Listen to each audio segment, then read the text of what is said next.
all concerned about what happened at Silicon Valley, and we're looking at other banks around the country. And I think our hope and our prayer is that there is not going to be contagion. And I think it's imperative that the Congress act and act soon in a number of areas. And I think the first point that has to be made, Anderson, I went through the 2009 financial crisis.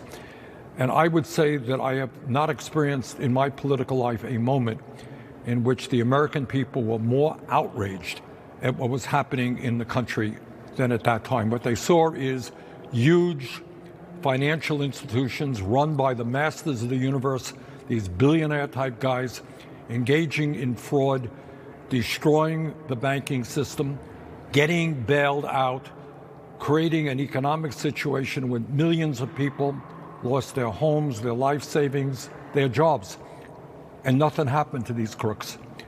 And the American people looked at Washington and they said, this is wrong. We can't have two systems of justice for everybody except for the people on top. So bottom line here is I agree with President Biden, is that whatever happens in the future, if to the degree that there are any bailouts, it must not be, it cannot be, that working families and the middle class bail out the masters of the universe. They're going to have to figure out a way on Wall Street and within our financial system that they pay for the bailout, not ordinary people. The Justice Department and the SEC both announced investigations into the SVB collapse. Where do you think accountability lies here?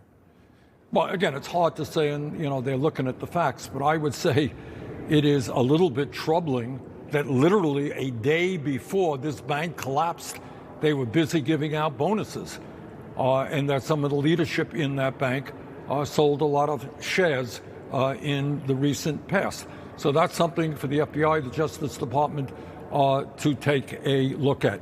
The other point that I would make is back in 2018, the banking industry wanted a major reform in the Dodd-Frank bill, which came about after the 2008 crash.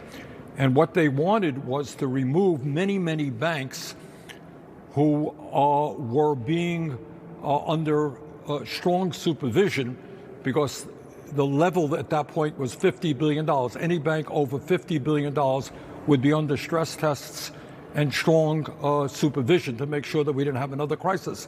And what the banking folks came in and they said, no, that's too onerous. It's costing us too much money to have to go through all these regulatory processes.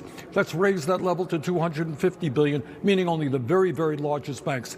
And the irony of this whole thing is the Silicon Valley Bank, the leader of that, Mr. Becker, came here to Washington to lobby to remove himself, his bank, from this kind of supervision. So you have the absurdity of them wanting to get out of supervision, and then a number of years later they're coming before Congress asking to get bailed out.